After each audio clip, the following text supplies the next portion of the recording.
Hello everyone and welcome back to the channel. Now, before I begin, I am very excited to announce that I've reached 99 subscribers. This is more subscribers than I ever imagined my channel would get in this time period. So it's pretty awesome. So thank you all so very much for the support.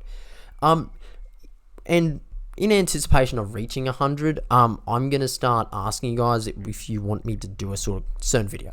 So I'm happy to do gameplay videos. I'm happy to do a live stream at some point where I just play War Thunder or something. I'm happy to do Q&A videos, talk about my favorite tanks or aircraft or something like that. Just leave a comment, let me know what you think or what you guys want to see.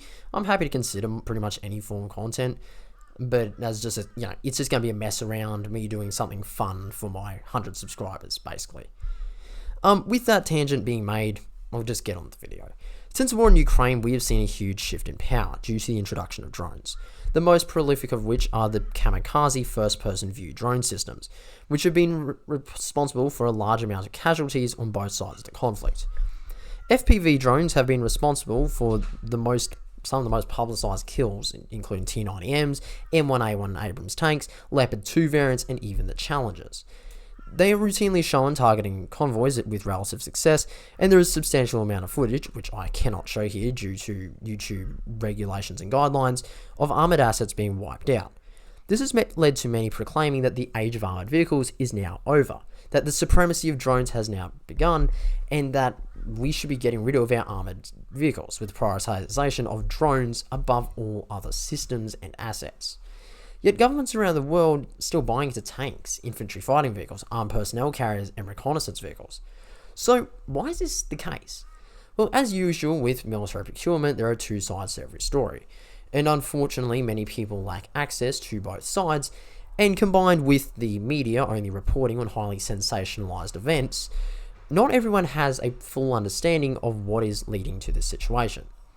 To properly explain this, I'll start with the advantages drones offer. Drones are extremely cheap and easy to manufacture.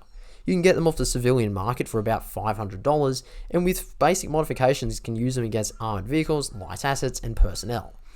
This makes them extremely cost effective, and combined with the fact that you can control a drone's movement all the way in, they become extremely powerful. This advantage comes in when you compare missiles to drones. Missiles, for example, when you fail to hit the target, it will just fly into the ground or whatever's nearby, crash and explode, preventing you from reusing it. A drone, on the other hand, can simply just turn around and pursue the target, which is why there are videos of Russians being chased by a drone until they just get exhausted and the drone just runs into them. Again, I can't show this content due to YouTube guidelines. Not only this, but drones are less expensive than the missiles and various other systems that would be operated. And most importantly, the vehicles they are being used on, which forms the basis for the arguments against armoured assets. Now, these arguments are quite compelling, but there are several issues with this.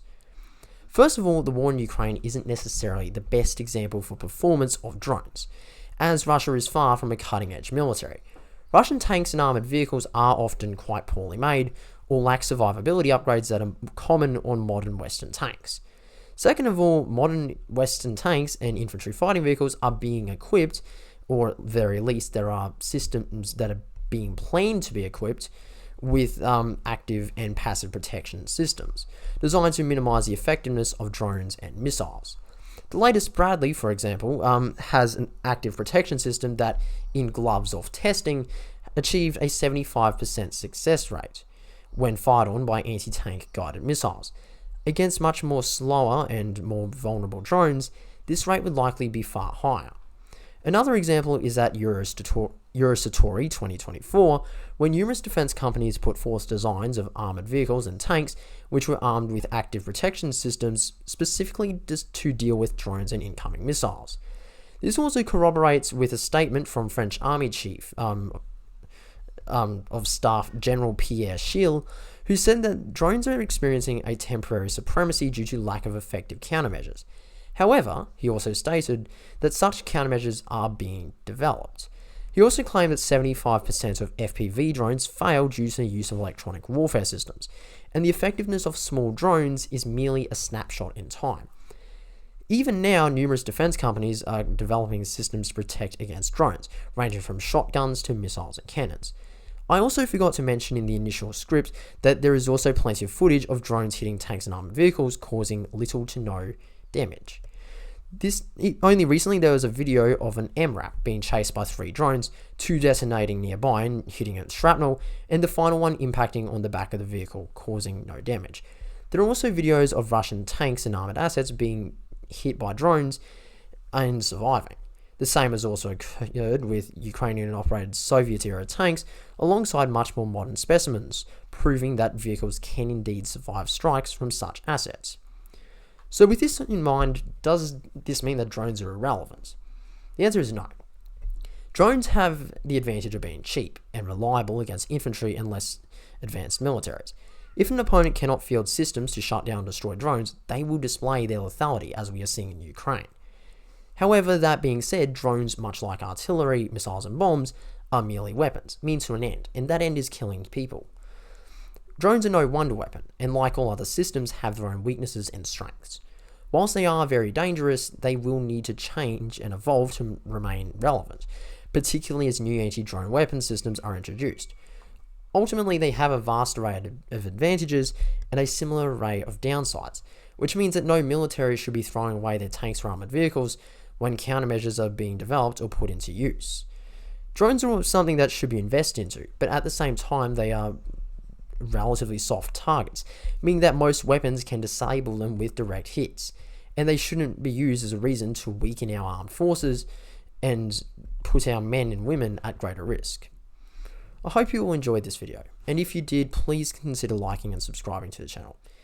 It's greatly appreciated, and it really helps grow the channel. And just remember, leave a little comment below for what you'd like me to do for the 100 subscriber special. I thank you all very much for watching, if indeed you still are. Thank you very much. Goodbye.